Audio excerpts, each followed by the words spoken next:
Yeah. All right.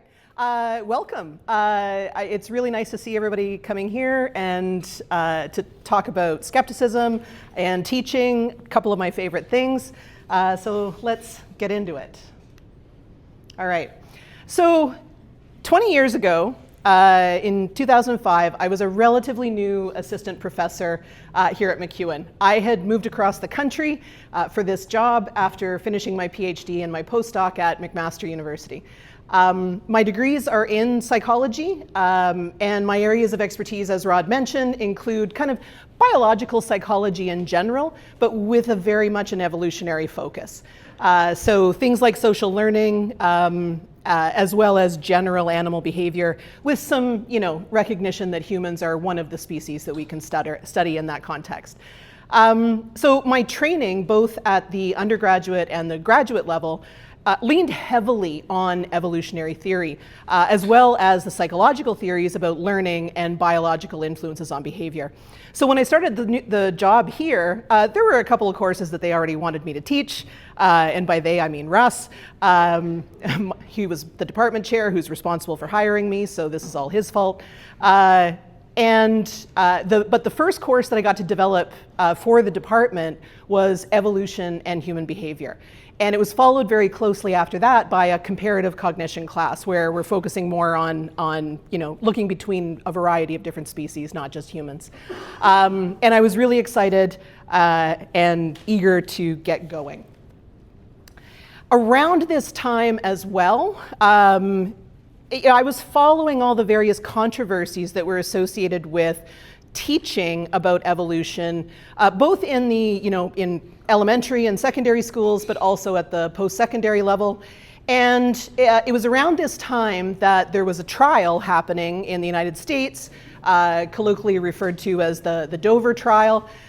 And in that situation, there were parents who sued the school board because the school board had voted to use a creationist, or rather intelligent design-based textbook for science classes.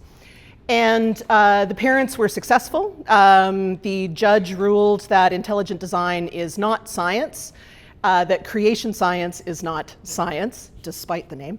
It's weird, you can just throw words like science into anything and people think it's real. It's amazing. And so at this time, I'm the new prof, very excited. I thought, yay, the courts have finally ruled on this, we're done.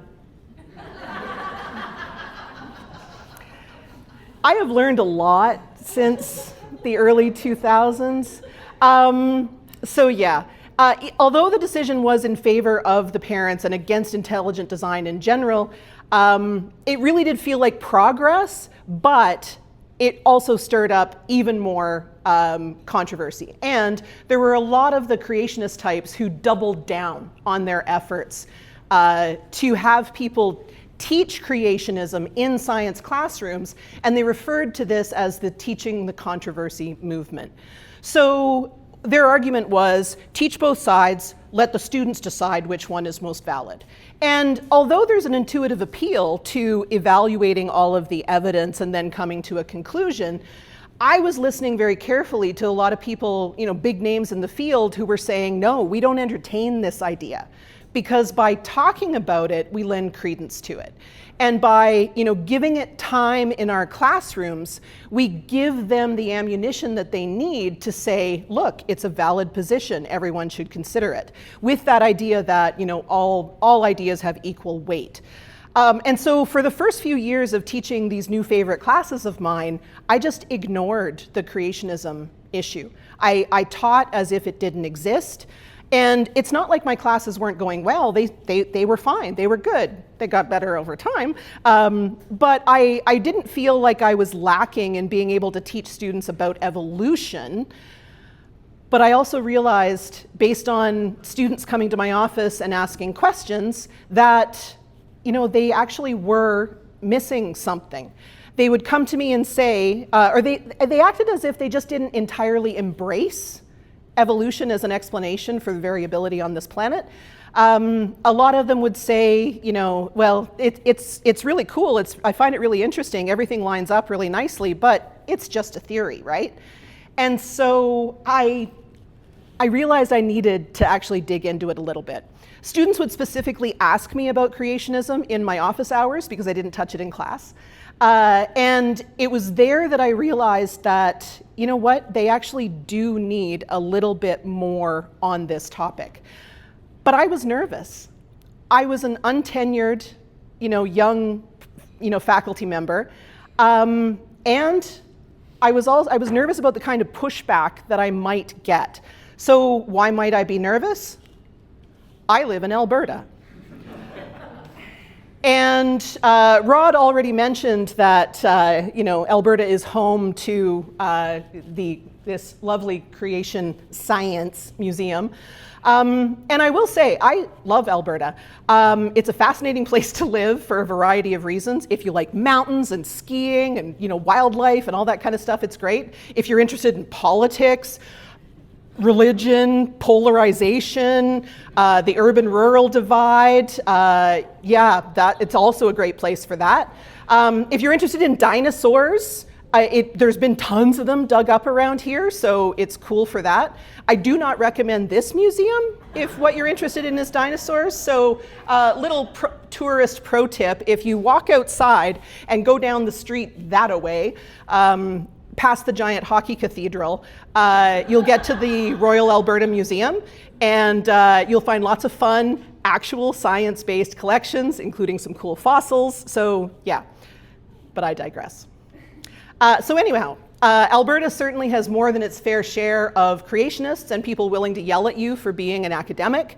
There are large pockets of religious conservatism, especially in rural areas, and it has an impact, from my perspective, it has an impact on how ready students are for a variety of different science education at all levels.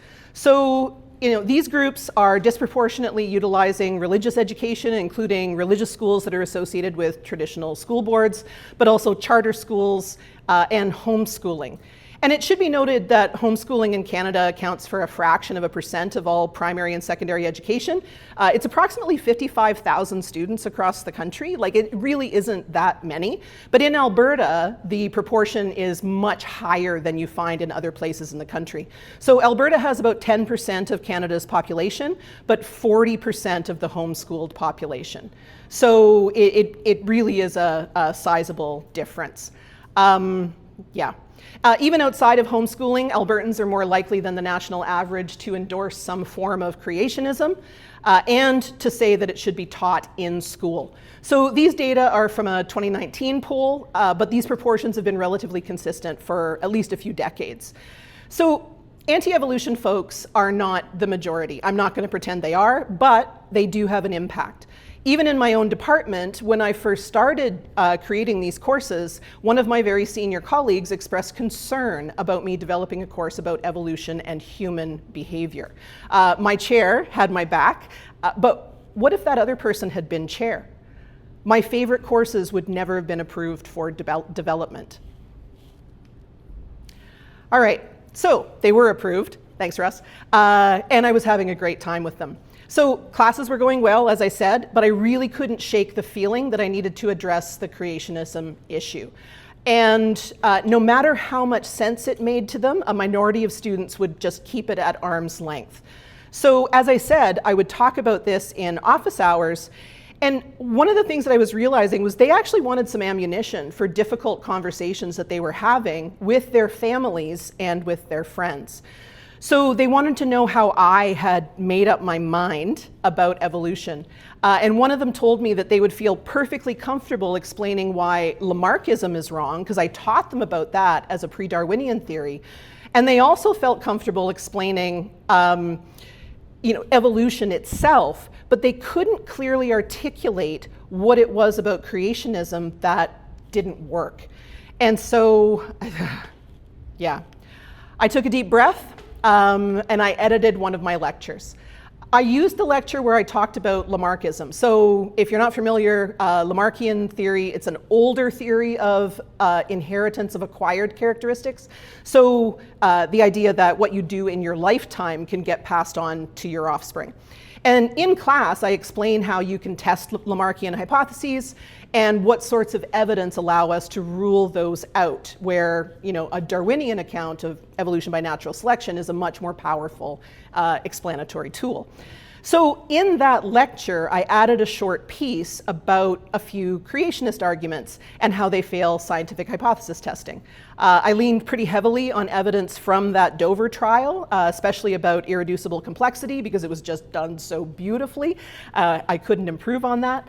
But I also was connecting it to Lamarckism, because back in the day, Darwin actually rejected Herbert Spencer's attempt to use that complexity as support for the inheritance of acquired characteristics. And I'll be honest, the lecture got a bit muddy at that point.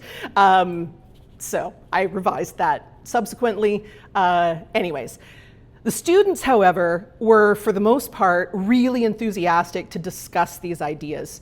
And I recognized that they actually wanted a lot more than what I had given them. So just a few examples in one lecture. They actually wanted a lot more than that. So I dug in and I added more content each year. I read as much as I could in the debunking literature. I brought in new examples. And then in 2007, Nova produced a documentary about the Dover trial. Oh, beautiful. So I, again, used some of this, lifted it, because that's what teachers do, and provided the link for the students so that they could watch the entire documentary on their own. A handful of them would access the link, but the ones who did tended to come to my office and really want to chat about it. So I felt that was definitely a worthwhile inclusion. I think the most useful resource came in 2009. So I found a short paper by D. Tellman McKee. They were outlining what they call denialism, and they provided a concrete set of recommendations for its rebuttal. Very handy as a lecture outline, let me tell you. So I restructured my lecture, because by this point it was a comprehensive lecture, and I've been using that basic structure ever since. So the concept of denialism became an incredibly useful one. And if you haven't read that paper, I strongly recommend it. So by this time also I had earned tenure, so I felt confident enough to actually call it bullshit on the record. Yeah, that was very satisfying. These days, I teach a lot of my classes in a hybrid format that includes some pre-recorded lectures, and the creationism lecture is one of these. So having the lecture as a video has been really useful for a couple of reasons. Number one, I've been able to share it with people outside my class pretty easily, which I've done. And students also can't claim that I said something that I didn't. So for example, although I will say I haven't received a lot of pushback over the years. I don't know if maybe I don't seem like somebody who wants your opinion, but for the most part, I have not gotten a lot of the negative experiences that I know other people have when they bring up these topics. But there was one end of term anonymous student comment in my student feedback, which of course can be viewed by my chair and dean, and I probably would have been much more worried about if I had still been untenured or if I had been a part-time instructor with no protection. But the student falsely claimed that I had said Christianity is bullshit. Having the lecture on video means that I don't have to spend a whole lot of time defending what I actually said instead of what the student decided to hear. Now, every class is a little different, but the reactions that I've observed in students have been fairly wide-ranging, but they converge on the positive. I rarely get the kind of manufactured outrage that I saw in that anonymous student comment. Most reactions are in the general category of positive, or at least neutral, or my personal description of what a positive comment is. So students will tell me that they found it uncomfortable, but that they learned a lot from it. And to me, that is the most positive comment that I can receive as an instructor. So yeah. Also, I really like it when they tell me I'm funny, but yeah. So I do have a bunch of students, especially in more recent years, who say that they've heard it all before and it's not new to them. Great. Awesome. Some students are just perplexed about why other people hold creationist beliefs. So I'm literally preaching to the choir at that point, and that's fine. But I've had a handful of students who have said that they changed their minds about creationism as a result of that lecture. And as much as I hate talking about anecdotal evidence in front of a group like this, sorry, you're just going to have to take my word for it.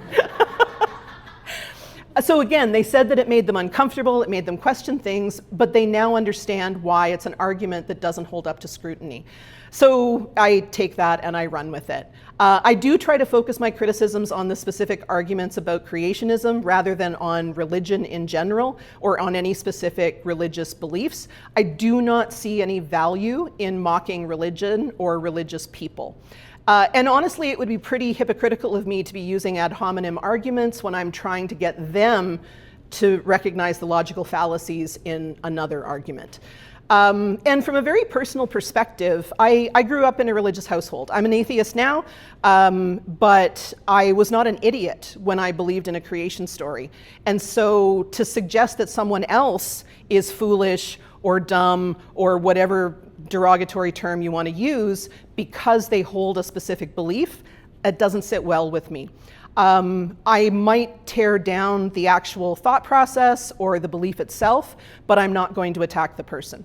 There's somebody in this room who, when we had our first meeting, when he became my honors student, asked me the question, like, is it a problem that I go to church? And I'm like, okay, as long as you're not trying to bring any creationism in here, I'm good. Like, you can think whatever you want. He seems fine. Like, he seems to have recovered reasonably well from that experience. So, yeah. But he's still untenured, so he's not going to say too much yet. So, yeah. If you've had the kind of experience that I've had in marking exams and essays and various assignments, you probably have had quite a few students who do a really great job at, memorizing a whole bunch of things, regurgitating them onto a hunk of paper, handing them to you, and getting a pretty good mark for their work. But then they're actually unable to use that information in a novel way. We know that there's a huge difference between, recognizing or recalling a concept and actually being able to apply it. I really like to focus on the application. I don't teach research methods, but I'm sure my colleagues who do would be able to provide lots of good examples of this disconnect or this failure of application, of failure of critical thinking. And for me, teaching students about creationism has revealed what they don't understand about scientific thinking in general. And it's also revealed to me that we rely on a lot of sound bites when we're conveying really complex and subtle bits of information that is easily misunderstood. So for example, when I say, correlation is not causation, there are lots of things to unpack in that statement. There's a whole lot of information that you need to understand to know why that sentence makes sense. And I've had students misunderstand it by thinking that if there's evidence of correlation, that means it can't be causation, which is not what we're trying to get across. But these are mistakes that, students who are getting A's sometimes make. And so this failure of application, it can be really obvious if you're testing in the right way. Yeah, we don't want to have them keep thinking that. So when I'm teaching about creationism, I like to use lots of examples and go into detail about why it fails, why this thinking fails. I've used the moving the goalposts example or ad hoc argumentation, where one of the old creationist arguments stated that there's no evidence for evolution because there's no evidence of transitional fossils. And then transitional fossils were found, things like Archaeopteryx or more recent ones like Tiktaalik. And the creationist argument then switches to saying that there's no evidence of very specific transitions. So modern humans that have chimp hands, for example, don't exist, and so therefore evolution doesn't work.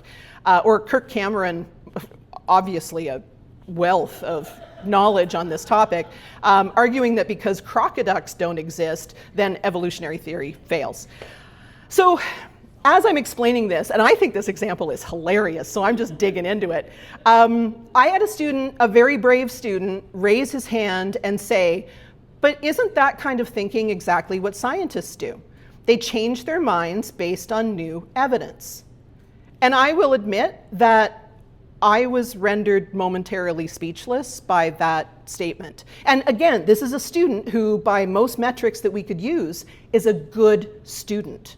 Long graduated now, but like he honestly thought that the changing your mind was the important thing, not what you change your mind about, but just the ability to change your mind. And that's what he got hung up on, because we use those sorts of statements all the time. So yeah, he had heard the expression repeatedly, and he wasn't able to see that as different from this kind of ad hoc argumentation that I'm criticizing. So we had to break it down beyond a catchy phrase and make it very clear that the difference between changing your argument to preserve the original belief is very different from changing your argument by modifying or just losing the original belief. And so adding that level of complexity, I didn't realize it was necessary until I saw where students were still making mistakes on things, where things were unclear. I also think that it's really important to have this ongoing conversation with our students about what science is and what it is not. And I think that's particularly necessary in an environment where science has been memified. So I think we lose a lot of the subtlety of scientific thinking when we make pithy, catchy, funny statements that make perfect sense to us with a wealth of background knowledge, but may not necessarily be enough for students to actually latch onto. And our students are internalizing all sorts of messages about whether science is good or bad, rather than taking concrete evidence and logic that is needed to support the various positions. So because using creationism as a topic led me to see where students were struggling, specifically with their understanding of scientific thinking, and because I saw students improving their scientific thinking as a result of struggling with those concepts, I started adding more opportunities for students to practice those skills. So I started going beyond creationism and into other areas of pseudoscience because I was seeing the benefits from this one topic. So I've added a lot of content to the course about topics that students find pretty meaningful, like diet and exercise, and especially fads, anything that uses an argument from antiquity or naturalistic fallacy. And honestly, dip your toe in the social medias and you'll find all sorts of recommendations for diet and exercise that claim to talk about things from a paleo perspective or ancestral, all kinds of crap evolution. Anyways, not crap evolution, crap that's dressed up like evolution. Anyways, yeah, something TikTok. Anyways. This is the sort of exam question that I like to use, and honestly, with questions like this, I get the most fabulous answers. They tend not to stop at two, pieces of evidence. They keep going because they find it so juicy to tear this stuff down. It's really a lot of fun. And I want to emphasize, for those of you that are interested in the pedagogy of it, I don't teach directly to the test. So a question like this one, there's nowhere in their notes that they're going to find the answer to this question.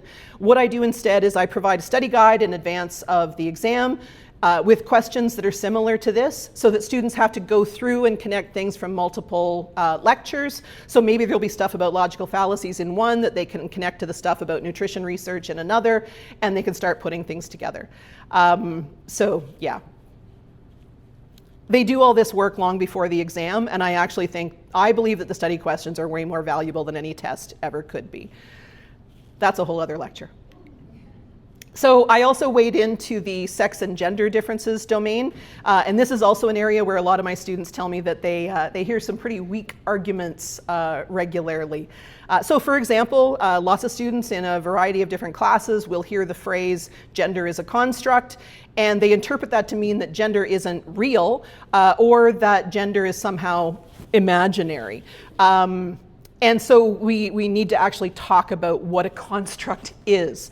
Other students come in with the quote-unquote knowledge that sex differences are absolute, and that if females have a different average score than males, that means that all females behave in a way that is different from all males. And so we need to do some correcting of those sorts of things. It's really only through an understanding of normal distributions, effect sizes, that we can start using knowledge about actual sex differences effectively, and this is one of the skills that I get them to practice.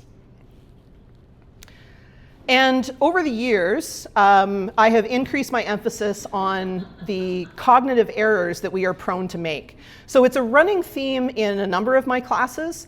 So for example, when I teach history of psychology, I talk a lot about the cognitive errors like confirmation bias that have led people over the years to make some serious errors. And so we look back at some of these decisions that ancestral psychologists made. And we don't just laugh at them in hindsight, we recognize why is it that they made these kinds of mistakes or didn't see what we think is right in front of them. So in my evolution of human behavior class, I also connect it very directly to our evolved predispositions in cognition. Our brains are powerful, but they're also efficient and really love to take shortcuts. We also have conversations about social pressure and how a social species like ours needs to be sensitive to dominant viewpoints, or at least the ones that seem dominant in our families and our social groups, the models that are the most important to us. This is connected to my study of social learning, but it's also very much an evolutionary issue. So when I relate these concepts back to creationism or to diet fads or current social media controversies, I try to emphasize that we are all vulnerable to these errors and to going along with the crowd. Knowing about our predispositions means that we can try to avoid making some of those easy mistakes. I also think that this might be the reason why, quote unquote, teaching the controversy makes a whole lot of sense in my science classroom, where it might not for everyone else. So if I were a biologist, I might not have the background in cognition and learning and social psychology to be able to make these things relevant to the broader context that these students are learning about. But in a psychology class, it makes absolute sense to talk about how we have evolved to actually make some of these mistakes. So it gets very meta at that point, which is a lot of fun. We've evolved to be creationists. Do not quote me on that. Please. I have a long history of saying things on record that I shouldn't. Anyways, so again, this might be why teaching the controversy makes sense to me. And so with all due respect to some of those big names who think that it's not worthwhile to teach it in a science classroom, I respectfully disagree, and I think I'm making it work. So, long story short, it is my experience that teaching about creationism in a science classroom has had positive effects on student learning in both direct and indirect ways. I also think, and because it's all about me, I think it's had a positive effect on my overall teaching. I think I have gotten much better at what I do as a result of this change that I made 20 years ago. I found that students developed a deeper appreciation for the elegance of evolution when they learn about how flawed the other perspectives are. And I didn't really experience many of the negative consequences that I had worried about initially. I've honestly gotten way more pushback for saying that there are actual sex differences, and for saying that overweight people can be healthy. So I get way more pushback on those topics than I ever have about creationism. And it led me to incorporate more examples of evolution-related pseudoscience and provide students with an opportunity to understand why those claims are flawed and to practice their skills in applying that critical thinking. It's also led me to spend a bit less time reciting research results and instead spending more time talking about the interpretations of those research results. It also, and I hope that this is in Scott's general idea of that humility, it's led me to be very open with students about things that I've changed my mind on. So research that I've removed from my classes because it didn't replicate. Things that I was taught as an undergrad that no longer hold up under scrutiny. And styles of teaching that I used to practice that I no longer use because I've seen better ways of doing things. Being open with my students about my own ability to change my mind and change my practices. I actually don't know if it's had an impact. I have no data on that topic. But I think it's really important for me to practice what I preach. So thank you for listening to me. It's been a slice. And if we have a few minutes for questions.